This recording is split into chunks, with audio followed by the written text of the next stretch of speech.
Good morning students. बच्चों, आज हम अपने क्लास 10th में करेंगे निर्देशांक ज्यामिति का रिवीजन। तो निर्देशांक ज्यामिति का रिवीजन शुरू करने से पहले इसके बेसिक कुछ चीज़ें रिवाइज कर लेते हैं।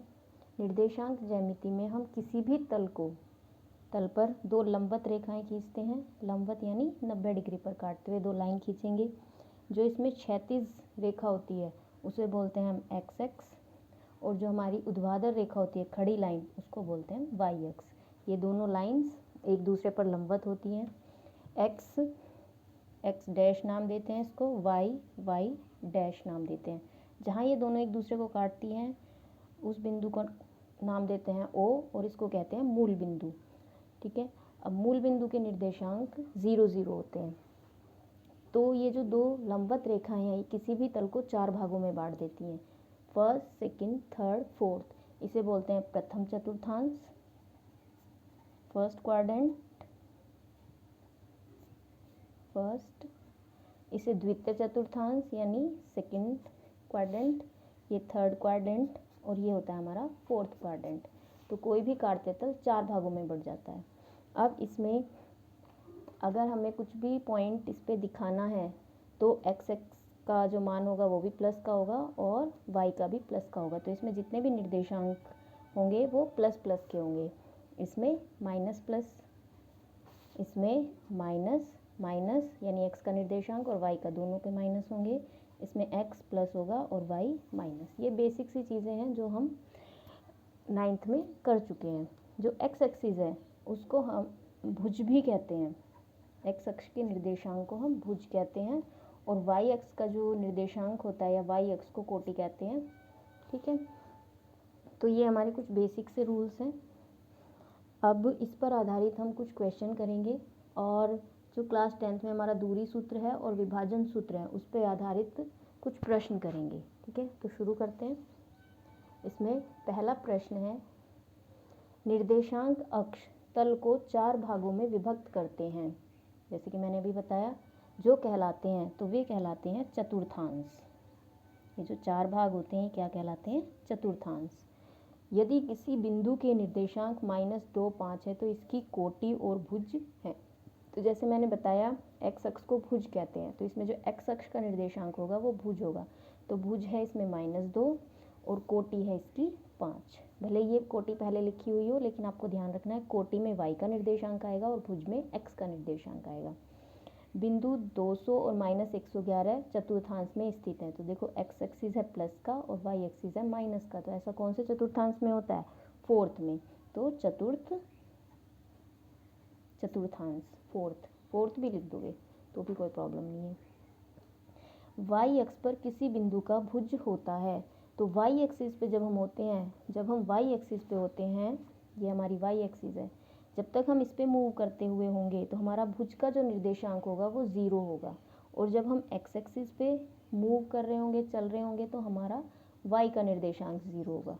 तो इस चीज़ को आपने याद रखना हमेशा। y अक्ष पर किसी बिंदु का भुज 0 होता है। ठीक है, y अक्ष यानी कोटि पर चलते हुए किसी बिंदु का भुज क्या होता है? 0। इसी तरह से x अक्ष पर हम किसी बिंदु की कोटि क्या होती है? 0 0 मान होता है। यदि किसी बिंदु की कोटि 7 और भुज -5 है तो इसके निर्देशांक होंगे। तो पहले हम भुज लिखते हैं। भुज है -5 और कोटि है इसमें 7, तो निर्देशांक उस बिंदु के होंगे -5 7। वह बिंदु जिसका भुज 5 है और वह x अक्ष पर स्थित है के निर्देशांक होंगे। तो x एक्सिस पर स्थित है, इसका मतलब इसमें y का मान 0 होगा, और भुज उसने दे दिया तो पहले भुज लिखेंगे और कोटि होगी उसकी 0। तो इस बिंदु के निर्देशांक होंगे 5 0। अब है हमारा ट्रू फॉल्स, सत्य असत्य। किसी बिंदु का x निर्देशांक उसकी x अक्ष से दूरी होती है।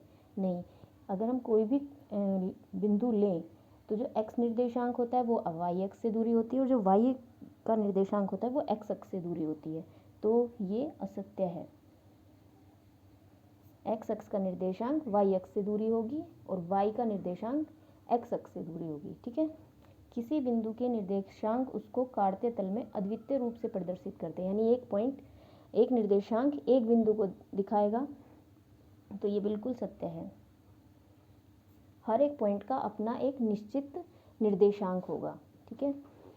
नेक्स्ट है इस जो पहला प्रश्न था वो इससे भी समझ में आएगा। बिंदु 3, 4 और 4, 3 तल में एक ही स्थान पर स्थित है? नहीं, इसमें भुज है 3 और कोटि है 4, जबकि इसमें भुज है 4 और कोटि है 3। तो ये दोनों भले ही पलट के लिख दे तो पलटते ही वो पॉइंट भी बदल जाता है, तो ये एक ही स्थान पर स्थित नहीं है। इसने कहा है कि एक ही तल पे एक ही स्थान पर स्थित है, तो ये असत्य है। किसी बिंदु के y निर्देशांक को भुज भी कहते हैं? नहीं, y निर्देशांक को कोटि कहते हैं, तो ये भी असत्य है। उस बिंदु के निर्देशांक जो x अक्ष की ऋणात्मक दिशा में 6 मात्रक की दूरी पर स्थित है। x अक्ष पे ऋणात्मक है तो -6 होगा, और चूंकि x अक्ष पे है तो y का निर्देशांक 0 होगा, तो ये बिल्कुल सही है, सत्य। तो ये थे हमारे ट्रू फॉल्स और फिलअप, एक एक नंबर में पूछे जा सकते हैं इस तरह के। अब आते हैं हम बिंदु S -5, 7 x अक्ष द्वारा दर्पण प्रतिबिंब के निर्देशांक लिखो। तो दर्पण निर्देशांक क्या होता है? मिरर इमेज होती है। तो ये बड़ा ही आसान सा है, एक बार इसको इससे समझ लेते हैं। -5, 7, तो x का कोऑर्डिनेट माइनस है और y का प्लस है, तो सेकंड क्वाड्रेंट में है -5, 7, तो ये कहाँ होगा? इसमें -5 ये कहीं यहाँ पे होगा, ये पॉइंट यहाँ पे है, -5, 7। अब इसका दर्पण निर्देशांक जो हमें दर्पण प्रतिबिंब जो बताना है वो x अक्ष दर्पण की तरह हमें ट्रीट करना है, यानी इसको हम मानेंगे कि एक मिरर है, दर्पण है, तो इसकी जो इमेज बनेगी वो बिल्कुल यहाँ बनेगी। तो इसी में अब हम सेकंड से जब दर्पण इसे ले रहे हैं x एक्सिस को, तो दर्पण में यहाँ वो मिरर दिखेगी, इमेज दिखेगी, तो हमें यही कोऑर्डिनेट लेने हैं, बस इसी के हिसाब से हमें क्या कर देना है, x का कोऑर्डिनेट -5 और y का -7। थर्ड क्वाड्रेंट में आ गए तो दोनों के कैसे आ जाएंगे? माइनस के, तो इसकी जो इमेज आएगी वो -5, 7 आएगी। तो ये इस क्वेश्चन को थोड़ा ध्यान से समझना है। सपोज करो इसमें y एक्सिस के लिए वो मिरर कहता है कि ये मिरर है, तब हम क्या करेंगे, ये मिरर है तो इमेज बनेगी यहाँ पे, तो अब यहाँ के पॉइंट्स देख लोगे खाली प्लस प्लस, तो दोनों प्लस प्लस आ जाएंगे। बस इसमें आपने ध्यान रखना है कि मिरर किसको लिया है और मिरर लेने के बाद वो कौन से चतुर्थांश में जा रहा है, ठीक है। इसमें आप एक सिंपल सी फिगर ऐसे ड्रॉ करोगे, वहाँ एक पॉइंट बनाओगे, मिरर से ये देख लोगे कौन से चतुर्थांश में जा रहा है, उस चतुर्थांश के हिसाब से केवल पॉइंट्स चेंज कर देने हैं। अब इसमें चूँकि x अक्ष को मिरर लिया था, तो मिरर में जाने के बाद जो इमेज बन रही है वो थर्ड चतुर्थांश में बन रही है, और थर्ड में दोनों के साइन माइनस होते हैं, तो मिरर इमेज जो बनेगी उस बिंदु के निर्देशांक -5 और -7 होंगे। तो ये बहुत आसान क्वेश्चन है। इसी तरह से बिंदु 4, -3 का y अक्ष में दर्पण प्रतिबिंब क्या होगा, तो y अक्ष कह रहा है इस बार 4, -3 ये कौन से में होंगे, ये फोर्थ में होंगे। तो 4, -3 अभी मेरे पास फिगर है तो मैं इसमें से देख लेती हूँ, नहीं तो ये बहुत जल्दी आप बना भी लोगे। 4, -3 यहाँ पे होगा, 4, -3। अब इसकी मिरर इमेज y अक्ष को लेके बनानी है, यानी थर्ड क्वाड्रेंट में जाएगा ये, और थर्ड में दोनों होते हैं माइनस के, तो -4 और -3, ठीक है। अब आते हैं नेक्स्ट। अब हमारे दूरी सूत्र जो मेन है हमारे 10th में, उसके ऊपर आधारित है ये क्वेश्चन। बिंदु x है 5, 7 इसके निर्देशांक है, इसकी केंद्र से दूरी ज्ञात करवा रहा है, तो बहुत आसान होता है ये क्वेश्चन। इसमें हम कैसे करेंगे, √5 का वर्ग प्लस 7 का वर्ग बराबर √5 पंजे 25 प्लस 7 49, तो इसमें 25 प्लस 49 ये आ जाएगा √74 मात्रक, यानी मूल बिंदु केंद्र से जो दूरी है, जो मैंने बताया केंद्र यानी मूल बिंदु। तो ये फॉर्मूला आपने लगाना है, जिस पॉइंट की भी केंद्र से दूरी पूछ रहा है उसके दोनों कोऑर्डिनेट्स को का वर्ग करके प्लस कर देना है, तो ये 74 मात्रक आ गया। इसी तरह से 3, -4 की मूल बिंदु से दूरी ज्ञात करो, तो क्या करना है, केंद्र कह दे मूल बिंदु कह दे, एक ही बात है, 3 का वर्ग करो और -4 का वर्ग करो, तो ये आ जाएगा √3 तिया 9 प्लस माइनस की संख्या का वर्ग करने पर माइनस हट जाता है, तो 4 चौक 16, 16 और 9 25, और 25 का वर्गमूल पूरा पूरा आ जाता है 5 मात्रक, यानी मूल बिंदु से जो दूरी है वो कितनी है, 5 मात्रक। नेक्स्ट आते हैं हम क्वेश्चन पे।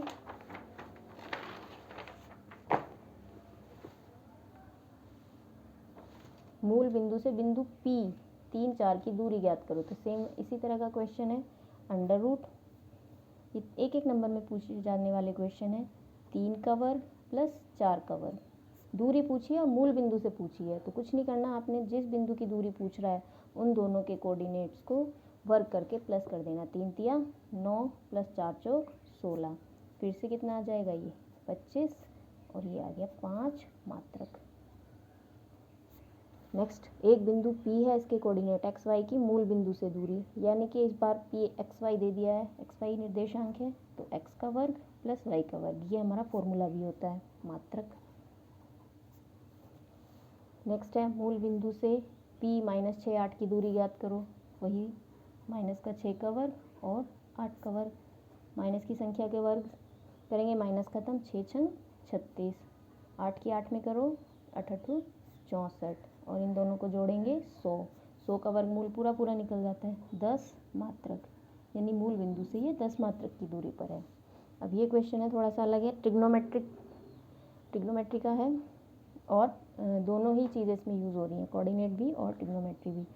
तो इस बिंदु की मूल बिंदु से दूरी, तो a square cos square b, यानी इस पहले पद का वर्ग plus a square sine square b, वही फॉर्मूला लगाएंगे। दोनों में से a स्क्वायर कॉमन आ रहा है, कॉमन ले लिया, cos square b plus sine square b।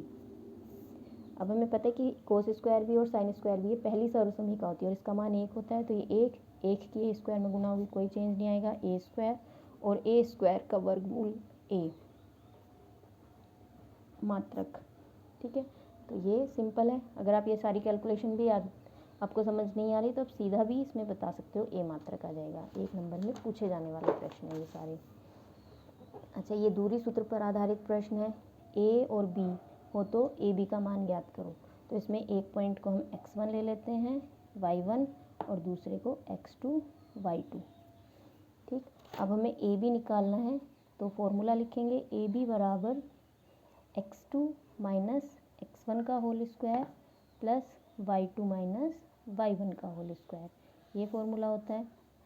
Formula लिखो, x2 कितना है 3, माइनस x1 कितना है 6, है ना, x2 माइनस x1, y2 कितना है 4, y1 कितना है 8।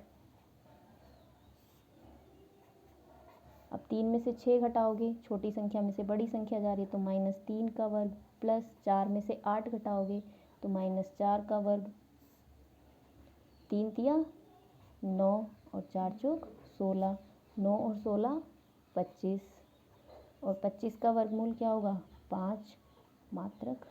तो आराम से क्वेश्चन आपका बिल्कुल आराम से होने वाले क्वेश्चंस हैं। इसमें बिंदु ए और बी की दूरी ज्ञात करानी है, वन, यानी कि वही दूरी फॉर्मूला, इसको मान लो x1 y1, पेंसिल से छोटा सा लिख लोगे या फिर पूरा भी लिख सकते हो कि x1 बराबर इतना है y1।